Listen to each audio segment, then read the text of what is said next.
You don't announce it. You just quietly avoid certain places. You check how busy a restaurant is before you even step inside. If every table is full, you hesitate. You might even walk away. You slow down near mall entrances, scanning the density. At concerts, you scan from the back before you commit to a spot. You always know where the exits are. You don't even try to look. You just know. In elevators, you silently pray the doors close before anyone else steps in. In metro stations, you position yourself exactly where you won't be boxed in. At weddings, you drift toward the open spaces. You avoid the center of the room. You don't call it fear. You call it discomfort, or exhaustion, or just not being in the mood. But your body reacts before your mind can explain why. Crowds do something specific to you. They shrink space. They remove options. They take away your ability to step back. In a crowded place, you lose control of distance. You lose control of noise. You can't control who brushes past you or how suddenly they move. Your body notices that lack of control immediately, even if nothing bad happens, even if everyone is smiling. At first, you seem fine. You talk, you listen, you smile, but a part of you never fully settles.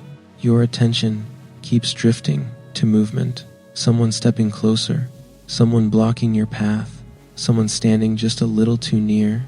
Your shoulders tense without permission. Your breathing changes without warning. You aren't panicking. That's the confusing part. There is no clear threat. There is just pressure. Crowded places create pressure by default. Too many bodies in too little space. Too many sounds overlapping. Your nervous system doesn't get a pause, so it stays alert, not scared. Alert. Alert looks calm from the outside, but inside, it is constant work. You don't relax in crowds.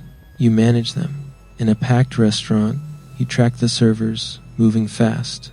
You hear chairs scraping. You hear plates clattering. You hear conversations bleeding into each other. At concerts, you feel every shove, even if it's accidental. At malls, you notice how walking slows down to a crawl, how the exits suddenly feel miles away. In queues, you feel trapped between bodies. Your mind stays logical. It tells you it's just a line, but your body does not care about logic. It responds to sensation. Crowds overwhelm you through accumulation. Nothing big, just too much, too close, too loud. The real problem is unpredictability. In empty spaces, movement follows rules. People keep distance. Paths stay open. In crowds, the rules dissolve. People stop moving predictably. They pause suddenly. They turn without warning. They stop inches from your face.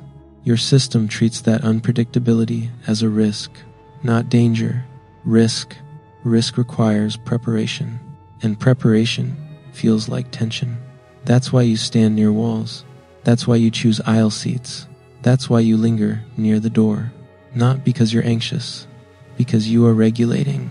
You are creating boundaries where none exist. From the outside, it looks like a preference. Inside, it is survival math. You calculate how long you can stay. You calculate how crowded it's getting. You calculate your escape route. You don't wait until you crash. You leave early. You make excuses. People think you're antisocial. They think you're picky. They think you just don't like people. That's not it. You don't hate people. You hate compression. You hate losing your physical autonomy. You hate being unable to move freely. Notice what happens when you finally leave. The relief hits fast. Your chest loosens. Your breathing deepens. Your body finally drops out of alert mode. You didn't even realize how much energy you were burning just to stand there. That's why crowded places exhaust you. Not emotionally, sensory-wise. Later, you replay the moments, not the conversations, but the moments of being boxed in, the sudden contact, the noise spikes. You wonder why something so normal feels so heavy. You tell yourself you should handle it better. But this isn't about toughness. It's about thresholds. Everyone has a limit. Yours is just reached faster in chaotic environments. Some nervous systems escalate slowly. Yours spikes, and once it spikes, there's no smooth recovery. So avoiding it isn't weakness. It's foresight. You've learned what overwhelms you, and you act accordingly. Crowded places aren't unsafe.